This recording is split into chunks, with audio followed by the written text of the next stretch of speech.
Today, I interviewed Martin. Martin is a successful entrepreneur, and his most recent company has over 80,000 users, and he has been bootstrapped. Make sure to listen into this podcast interview to hear his journey, but also his advice on building and starting a successful business. He also has some unique experiences where he is not a technical person, but he has worked with technical people and grown a successful SaaS company. You got to start listening to the customers and what they want, but you also kind of trying to listen to the market. It's like, okay, what are the people doing? What am I doing? How do I differentiate? Am I the pioneer? Am I the leader? Am I the follower? And so on. So you start kind of building a model that works for you. Hey everyone, we are here with Martin Martinez. Martin is the founder of Meet Alfred, a LinkedIn automation tool. Thanks for being here with me. Hey, Tyler, thanks for having me. Awesome. So, let's get started. First off, you are the founder of Meet Alfred. It's pretty big. I've looked into the tool several times, actually. I've played around with it. It's been great. So kind of going back in time, what problem were you initially trying to solve with Meet Alfred? What issue did you see in the market that you needed to build a solution for? Well, this is the typical story of scratching your own itch, right? So I was running a consulting firm in around 2015, and we tried everything to market this consulting business. It was more like a virtual mastermind program. And we tried paid advertising, we tried advertising on magazines, like you name it, we tried it all. Yeah. And at that time, I had a friend who ran a LinkedIn agency. And he said, well, why don't you try LinkedIn? So he basically took over my profile and started to do outreach, a very systematic process. Yeah. And it was very, very successful. So after about 3 to 6 months of trialing this, we said, we need to roll this out. The cost at the time was about $2,500, $3,000 a month. So to roll that out to about 15 consultants, it was going to be a bit pricey. Yeah. So because the system in which he used for the outreach was kind of programmatic, Right. I thought, okay, well, maybe I can hire VAs for the solution, right? Like, Yep. I can hire 10 VAs and essentially they can do the same thing for the rest of the team. But we found also a capacity constraint. It's like, even with people doing it manually, it was very, very time consuming. It was like 3 hours a day per person. So it was just like, it wasn't scalable. So then I decided to look at tools, and there were amazing tools that were already in the market, but I'm not a technical person at all. So I need something very easy and dumb-proof. Yeah. And I just couldn't find it. It was very complicated and stuff like that. So I thought, how hard could it be? I mean, I'm not a programmer, but I said, how hard could it be to build something for this? So I went on to Upwork, I posted the job, and that became the origin of the story. But after we kind of started being successful with the tool ourselves internally, we actually gave it to our clients to use. And they were saying, well, you've had success. Can I use it for my business? Yeah. So I said, yeah, of course. And in order to give them access, it was a Chrome extension at the time. So we just published it on the Chrome store and said, hey, well, here's the link, go and use it. Yeah. So that was around 2017. By January, February 2018, we had 6,000 people using this product. Wow. I said to my partner, hang on a minute, what's going on here? Like, yeah. We're running a consulting business, but like, what is this? Right. And at the time, it. was it totally free? Like, anybody could go in? It was totally free because it was only for our clients. Wow. So it's like, we didn't know, and they kind of spread the word. Everybody loved it, and they spread the word, and all of a sudden we had 6,000 people using it. Wow. It was pretty.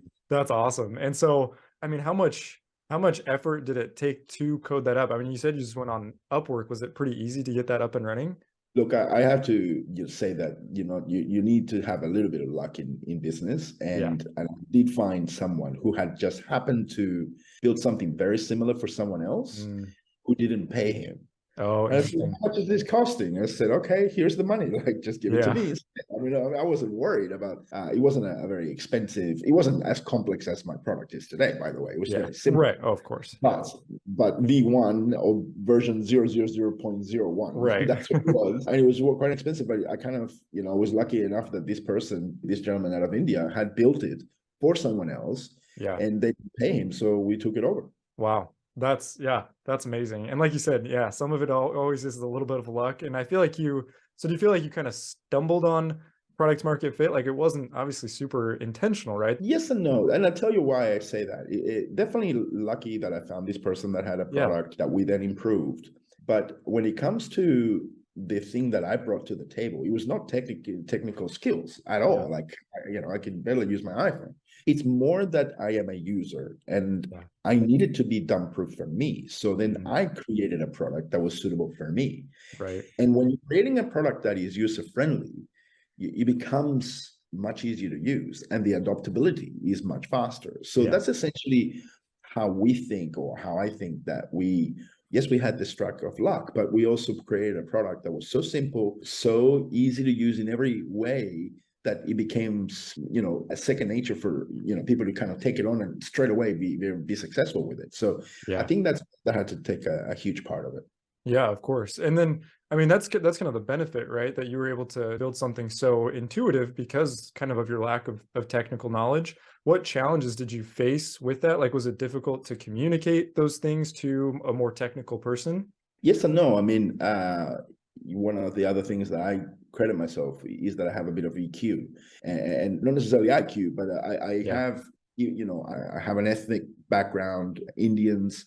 There is a language barrier, so it's just a matter of how do you communicate in a way that is dumbed down like a 5-year-old, and you're able to kind of really get the message clear. But I'm very visual, right? So I said I want the button like this. I want the da da da da. So it was kind of, what he built at the back, I couldn't tell you what the hell was going on, but what it did at the front, I knew that was work.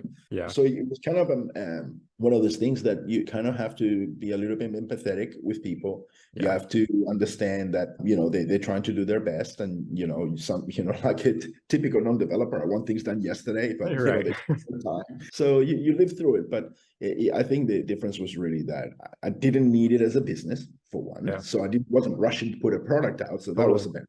And two, that, I kind of took my time to communicate and learn how they need to be spoken in a way that they will understand. Yeah. And then are there, I mean, just getting into the nitty gritty, like, are there any tools that you use to help you communicate, like a digital whiteboard or things like that you could show kind of what you meant? Yeah, it was more like pen and paper, to be honest, and scan that through and send it. Again, the product wasn't as sophisticated as it is today. So, we had a bunch of buttons that we embedded into the LinkedIn page itself. And that made it super easy because, like, okay, do this here. Okay, click the button, you're done, right? So it was that kind of tool at the time. But yeah, it was kind of, put the buttons here and there, and then I drew it on a paper, or I photoshopped the buttons into the area and, cut and paste the stuff in. So you just kind of, scrappy methods. No, I love that. That's awesome. And then for actually, like you said, the beginning was a humble beginning, a humble product, but now it's much more sophisticated. I'm just curious, honestly, how did you keep in touch with your customer base? Like, was it always just you that was suggesting new changes, or like, how did you listen to your customers of like, okay, how can we now take this to the next level? Yeah, well, that's a great question. And in my case, I was a heavy user of the tool, right? So I knew what was required, what I wanted it to do. However, as we started getting customers, obviously you're starting to listen to their needs and their use cases because they're very different to yours. One particular thing that happened was the introduction of automated emails. And we didn't even have an interest for it, but we didn't even know what it was at the time, to be honest. But an agency out of Singapore was using the product. And they said, could you automate not just messages, but emails? Because emails are free to open link profiles. So, well, hang on, let me find out what is an open link profile. Let me find out what is an email. And then we just kind of said, can you build this? And that was kind of one example where we were the first in the market to do that, because it was a request by a customer. I have to admit that I'm not that great in having customer interactions because I'm an introvert. So for me, I rather sit behind the scenes and let my team, face of it and whatnot. So how do you listen to the customer? First of all, it's by me being a true customer, and that kind of gives me insight. But there is a point in time where the product is beyond you. You know what I mean? So you got to start listening to the customers and what they want. But you're also kind of trying to listen to the market. It's like, okay, what are the people doing? What am I doing? How do I differentiate? Am I the pioneer? Am I the leader? Am I the follower? And so on. So you start kind of building a model that works for you. In our case, we led the industry. We were the first with emails. We were the first for group messages. We were the first for event messages. We were the first for so many different things. And we were the first, and I still believe we're the only that does multi-channel, meaning you can go on LinkedIn, email, and Twitter, and other channels all at the same But now we've taken a bit of a step back, and yes, we kind of ran out of ideas of what we can do with the product as far as the complexities of it. Yeah. But we're also following. So we're saying, okay, somebody came up with a new feature. Now let us copy it rather than be Right. copied. Yeah. So you evolve as you go. Yeah, totally. And I mean, on that same note, evolving as you go, like at the very beginning, you said it was free, you know, there are 6,000 people now using it. When did you decide, like, hey, we need to actually move some capital, like actually invest in this, hire more people? When was that moment that you were like, hey, this is really promising, we need to actually focus 100% on this? Right. Well, the first thing that we need to do is put a paywall Yeah. just to see if anybody would actually pay. And you would Yeah. think so people are using it and so happy with it. You would Right. think that a percentage would. Now, as usual, people that use a free product, when it comes to pay, they might not pay, and not everybody paid. Yeah. So we converted, I don't know, maybe 2,000 people out of, Yep. 6,000 users. Yeah. What we then started doing is kind of look at this product as a business, because at the beginning it was just literally a tool for internal use only. Yeah. And all of a sudden became a revenue generating product. So then we kind of looked at, what are we, where do we stand in the market, and so on. And the thing that I do take credit for, that I came up with at the very beginning, is to give this product a personality. And in the current name, it's called Alfred. Yeah. But prior, it was called Leonard. It was the original name is meetleonard.com. And I did that with one specific reason, is because software is a commodity. I don't care what anybody says. I don't care how special your software is. At the end of the day, it's just a tool, and it can be easily copied. Yeah. So in our case, what we wanted to do is create a persona behind the product. Mm. And then, we were getting email tickets, and say, hey, I love Leonard, or I love Alfred, or he's my best friend, and this and that. We created a feeling and an affinity with the customer that was very unique. It did the same thing as many other products, but it was easier to use, and it had this personality. So that's kind of how we started evolving. And then thereafter, it was more about, we grew through acquisition, actually. So yes, we kept on building out the product, but there came a time where the Chrome extension wasn't the most desired, platform. People were moving to the cloud. So instead of that, we actually acquired a company out of San Francisco that had a desktop app. So we acquired that, converted, and then after that, we converted into the cloud. So we did that through acquisition rather than building, because as revenue came in, instead of deploying more resources, I like the path of least resistance. So if I can buy something and get it now, even if it's not perfect, I'm there now, rather than the trials and tribulations of, getting there the hard way. And that's kind of been my strategy. Nice. Wow. Yeah, that's awesome. And I love that. It is powerful. Like you said, the software is a commodity, and I've used other LinkedIn automation tools, but like you said, I mean, even for me as a customer, like I think of Alfred, and I immediately see, the logo, and I see the person in my mind, right? And so yeah, that is very powerful. I totally agree with that. And you have built other startups in the past. How has this experience been different than those other startups? Has it been smoother because of your past experience? Has it been harder in some ways? Like how has those past experiences helped you building Meet Alfred? Well, I'm aging myself here. I'm turning 48 next month, and I can say that I don't build startups. I build businesses. They either fail or they succeid, but they're businesses. And the whole concept of startups is all with the tech, but I'm old school. I start a company, I start a business. Nice. So, I've been, a serial entrepreneur for some time. My claim to fame came from launching what was the Australian Poker League. It was a poker competition that I launched in Australia after I worked in the casino industry for about 8 years. It's a company that I started out of my one-bedroom apartment. It was a poker tournament that's run in pubs and clubs all over Australia. It still runs today. It started in 2005. It grew from 0 to 120 franchises in 2 countries, from 0 to over 500 staff, from 0 to, having tournaments in 1,800 venues in Australia, and from 0 to over $50 million in turnover in 3 years. Wow. So it was one of these kind of the right idea, the right place at the right time. And there was a lot of luck involved, but there was also a lot of good execution on my part. And again, I'm more of a product guy rather than a CEO that knows how to run companies. No, I just look at what the end consumer receives, and I got some good affinities. So I was a rocket ship, and that was a great success. But what happens when, and I was fortunate enough to exit that business as well. And what happens normally, or what happened to me, and it's not uncommon, is that when you have this level of success so early in your career, is that you think your shit doesn't stink. And you start getting involved in stuff. Yeah, I could do this again and again. Totally. And I can tell you, since 2000, between 2011 and 2017, when we launched this software, I basically failed miserably. Every business that I was putting money in and investing, I bought franchises and they would fail. I do this and that. So it gave me a humble pill that I had to swallow of you don't have it figured out. It is an ongoing learning experience. But what I did do is I learned so much of what not to do that I applied absolutely everything to this product when we struck luck again. That I applied everything that I did wrong before. This is not going to happen here. So I attribute part of the success to the current company that I'm running because of my learnings. And a little bit of luck when we first got started, but every business needs a little bit of luck in order to be successful just as much. Hey everyone, in this quick break, I wanted to give a shout out to Coconut VA. They are making this podcast possible. This podcast is hosted by me, but a lot of the back-end work is actually done by a Coconut VA. I'm the co-founder of Coconut VA, and we find Filipino virtual assistants for US companies. So if you've got a proven business model, you're growing, you need help with operations, general admin, lead generation, or really any help around the business, you could probably hire a Coconut VA. You can find a link on my podcast page, thebtspodcast.com, or at coconutva.com.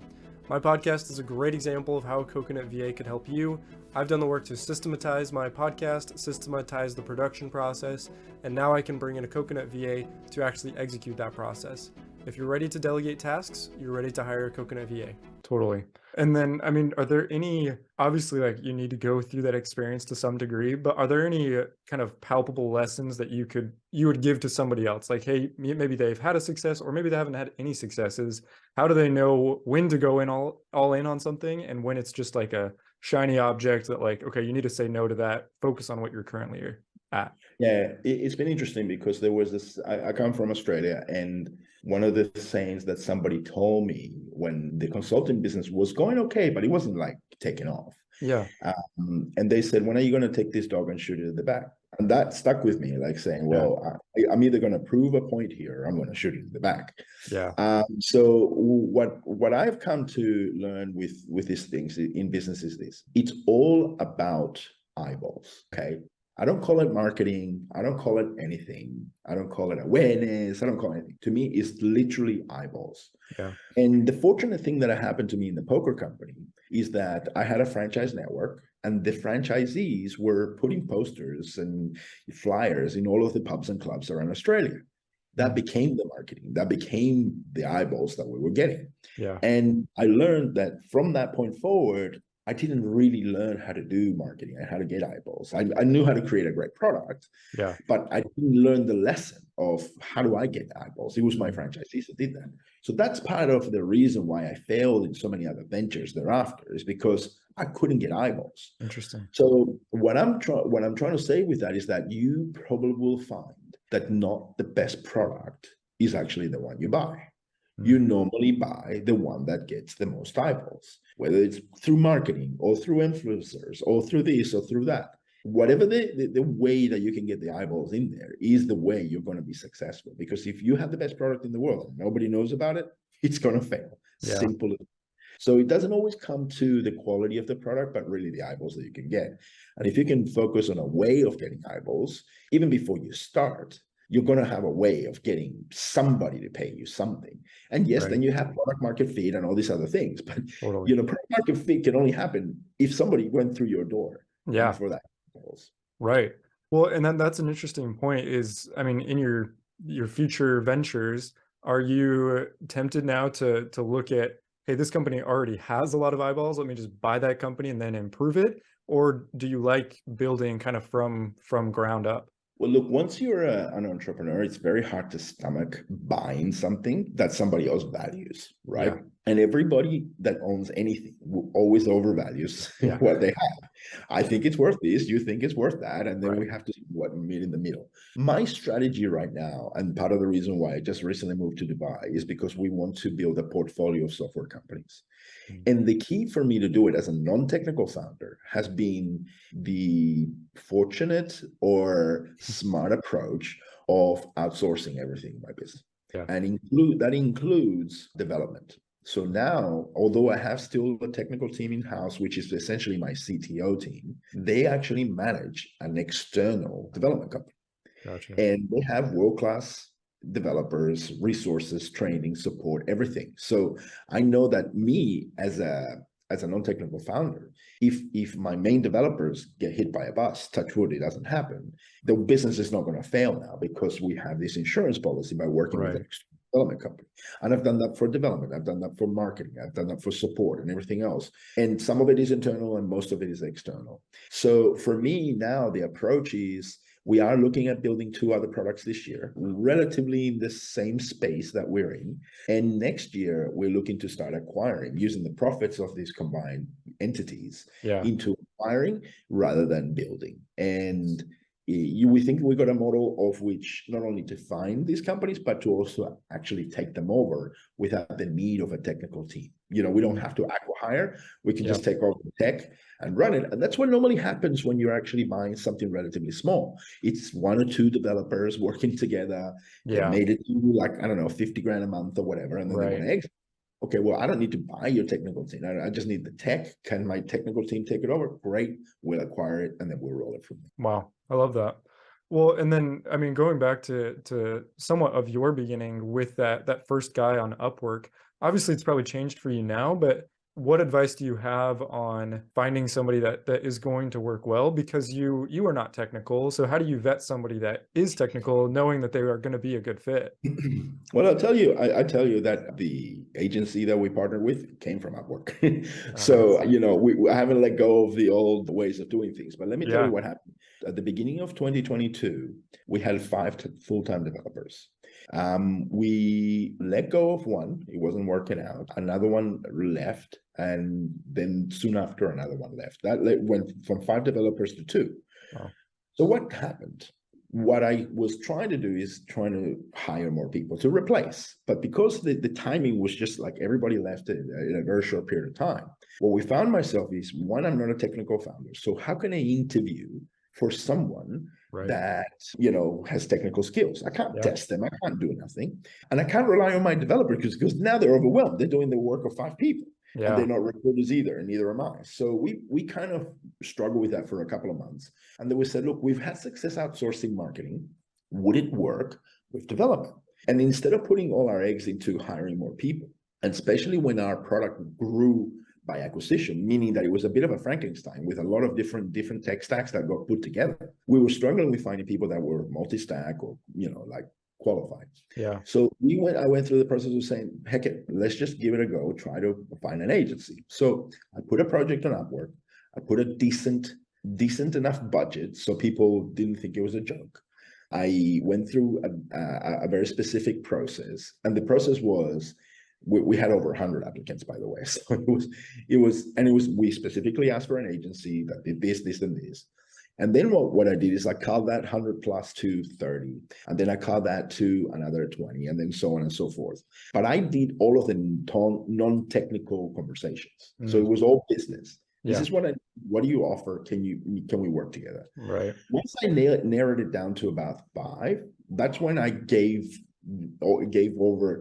control to my technical team, or my 2 guys left, to vet them from a technical point of view. And then they could tell me, yes, these guys are legit. They know what they're doing. They understand. So I kind of had that back up to be able to kind of qualify them. After that, then we went through a short listing and then references and this and that, like a job description, like a job offer, right? And we didn't really negotiate that hard on price. It wasn't about that. It was about efficiency. Can you deliver? Can you get me this done? And can you become my partner? That's kind of what the key word was, partner. And once we found one, we went all in. We did a bit of an assessment. We did a trial, and then we've been working with them for over 6 months. So it's it's been the same process as I did originally with Upwork. It was Yeah, literally the same. right. Yeah, a proven process. That's awesome. I love that. And I think that's important is relying on people and trust. Like I feel like that does take a level of trust, right? You trusted your technical team to vet them appropriately. And like you said, you've outsourced several different aspects of the business and focused on what you're good at, right? Correct. And look, at the end of the day, one of the things that I did wrong before and I've done right since is not only trusting my staff, but empowering them. Yeah. And there's a difference. I can trust them, but if you don't empower them to become themselves and their best versions of themselves and support them and give them every praise and deserved and every resource they need to be successful, you can't be successful because these things, it's a team sport. Business is a team sport. Totally. Very rarely does a one-man show be successful. Yeah. You're not going to make $1 billion company out of that. You might Right. make $1 million company, but not a multi-million-dollar company either. So it's just a question. In my case, before I was a bit of a Hitler and a micromanager, and now I literally relinquish everything and let them fail. And I've, my wife actually struggles with this sometimes. Like, let's say a server goes down or something goes down, right? Like whatever happens. And she goes, how are you not stressed out? And I said, Yeah. I can't do anything. Like, what am I going to do? Like, Yeah. I can't, where am I going to go? Where the hell is AWS? I don't know where the fuck it is. Like, so I just worry about the things that I can control, and the ones that I can't, just let go, literally let go. Yeah. Because that energy is kind of, it drains you, and you're not actually applying the energy you've actually got for the right thing, which is solving whatever you can control. Right, totally. And I mean, I'm much younger in my journey, but I've already noticed that with me and my co-founders, that's been a huge lesson that we've learned is it is a little bit of perfectionism. Like I feel like every founder has that to some degree. Like this is your baby, like you want it to be treated exactly, and you want it to grow exactly how you want it to. You have this very specific vision, but you do have to let go of that to a certain degree. And one way that we put it is like we have to be okay with trusting somebody to do, maybe B+ work at the beginning. Like, yeah, if we did it personally, maybe we could get it A+. But like, let's trust this person, empower them, like you said, to do B+ work. And we know that they're going to get to a point where it's even better than what we would do. So you do have to deal with a little bit of that discomfort at the beginning. Let me add something to that. And if you use the word perfectionist, I am a perfectionist. I can't be described in any other way but a perfectionist. And a lot of attention to detail. Yeah. But what I've come to learn is that consumers are not perfectionists. Therefore, 80% is good enough. And that's a very hard thing to say by a perfectionist. How do you say, oh yeah, 80% is good enough when you know this 20% is just doing your head in? Yeah. But the thing is, the market doesn't appreciate this extra 20%, at least not off the bat. Like and unless you're in luxury goods or something, where there is a appreciation, then yes, of course, like that's why a Rolls Royce costs what it costs, right. and luxury handbags cost what they cost because it's handcrafted in Italy by some monk or whatever, whatever. There's a different value proposition where it comes to technology. Yes, it has to be functional, of course, but from a visual perspective, from this and that, 80% is good enough, and then you improve. And most of the time, you'll never get to 100% because you're building other things. And that extra 20% is just nobody cares. Nobody really appreciates. Yeah, totally. Yeah, totally agree with that. Well, perfect. This has been awesome. I've learned a ton from this. Do you have any other last pieces of advice for somebody starting out, getting their own business up and running? Do you have any tips or tricks for them starting out? Well, the one that I always go with, which is not necessarily a good one, is fake it till you make it, right? You got to present yourself in a way that doesn't look like a startup. I mean, businesses in reality don't want to deal with startups, especially in the B2B space. Now, if you're in the consumer space, maybe there is a cachet that, is a plus for you. But when it comes to B2B, nobody wants to deal with a startup. So don't behave like one. And this whole startup scene, it's so wonderful. But I think that, you got to think about this as a business that's going to make money, right? It's actually going to make money because if you don't, nobody's going to value it. Well, your customers are not going to pay you the money to use the product, and nobody's going to ever buy you or invest in you because it doesn't make money or doesn't have any visibility of making money. So that's kind of, one word of advice. The other one is that you got to look at it always from the customer's point of view. It's not about the customer's always right, because they were often not right. But the reality is that you have to see your product the way a customer sees it and not the way you engineered it. You know what I mean? Who cares? Yeah. Nobody cares that there's code behind it, because I don't know where the hell it is. I don't even know what's happening, but I know it's working. And that's why you think of the iPhone. It's so celebrated and it's so successful because it is so simple. Right. And, you know, the millions of hours of engineering that goes into this thing, you know, it can't be counted. But that's kind of a perfect example. So those are the two things that I would say. And then, you know, have a crack, you know, like if it doesn't work, you know, like the cost of starting a business today is so low that you should be able to give it at least one try.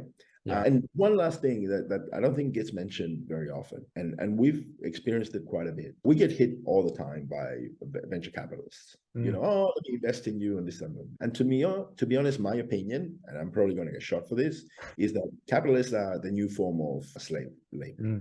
What they want is they want you to prove the product out. And then when you've kind of started, you know, sprinkling there, and the starting of your success, that's when they want to put money. Oh yeah, I can, you know, we can do all of this for you. Do shit. All they have is money, and money is easy to get. So, you know, try to bootstrap. I'm fully bootstrapped. Never raised a dollar. Everybody's throwing money at me left, right, and center. I'm hyper profitable. I got, you know, 75% margins or more. Like, that's a successful business. Right? Totally. You can do that. Then you don't need anyone's money. You don't need anyone on the board of your company. Like, come on, man. Like, half these companies, 99% of these companies are tiny.